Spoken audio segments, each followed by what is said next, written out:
በበረካ እንደዛ ማድረግ የሚችሉ ነብይ ለምን ተራቡ? ዱንያ ለኸድማችሁ እያለቻቸው ጠጠሩ ወርቅ ልሆንላቸው እያላቸው ለምን ተራቡ? ለምን ረሃብ መረጡት? ነብዩ አለይሂ ሰላቱ ወሰላም የኸንደቅ ጦርነት ላይ ኸንደቁን ምሽጉን እየቆፈሩ ጃቢር ኢብኑ አብዱላህ ይዘሩት ነገር አለ አይደለም። ሲመለከቱ ነብዩ አለይሂ ሰላቱ ወሰላምን ሁለት ድንጋዮችን አስረዋል። እየተቆፈረ እሳቸውም እየቆፈሩ ለጦርነት እየተዘጋጁ ነው። ሁለት ድንጋዮችን አስረው ሲያዩ ነብያችን አለይሂ ሰላቱ ወሰላም ረሃብ ላይ እንደሆኑ ገባው። ያስራሉ ድንጋይ ለምን?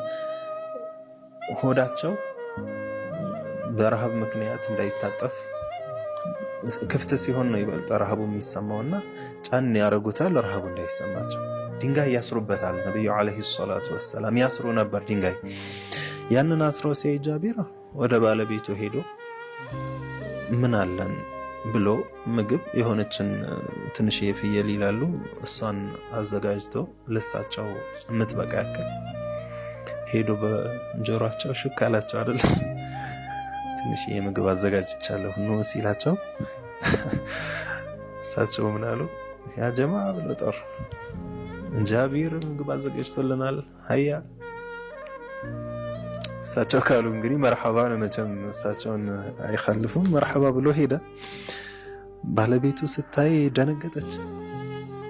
ግን ከዛ በፊት ነብያችን አለይሂ ሰላቱ ወሰላም ብለውት ነበረ ወጡንም እንዳታወርደው ያው ከእሳቱ ላይ እንዳለ ይሁን፣ ኹብዙንም ከዛው እያነሳች ታቀርብ፣ የጋገረች ታቀርብ። እንደኛው ዳቦ ሳይሆን የነሱ ኹብዝ መሬት ላይ እየተለጠፈ የሚሰራ አይነት ነውና ዝም ብላ እንደዛ ያደረገች ታቀርብ ተባለ። ያ ሁሉ ሷሐባ መጣ፣ በላ፣ ጠገበ። ከዛስ ያቃ እንዳለ ነው። ያው የነብዩ አለይሂ ሰላቱ ወሰላም በረካ። በበረካ እንደዛ ማድረግ የሚችሉ ነብይ ለምን ተራቡ? ዱንያ ለኸድማችሁ እያለቻቸው ጠጠሩ ወርቅ ልሆንላቸው እያላቸው ለምን ተራቡ? ለምን ረሃብ መረጡት? ገይናኡ ሀብቱ ነበራቸው። ላኪን ለምን ይህኛውን መረጡ? ሊያስተምሩን ነው። ዱንያ ምንም ጥቅም የላትም። ትልቁ ኒዕማ አኺራ ላይ ነው ያለው። እውነተኛው ኒዕማ አኺራ ላይ ነው ያለው። ቅድም እንዳልኩት ወልአኺረቱ ኸይሩ ወአብቃ ብሎናል አላህ። ያኛው ነው ኸይር። ለዛ ይህንን ሊያስተምሩን ነው ነብዩ አለይሂ ሰላቱ ወሰላም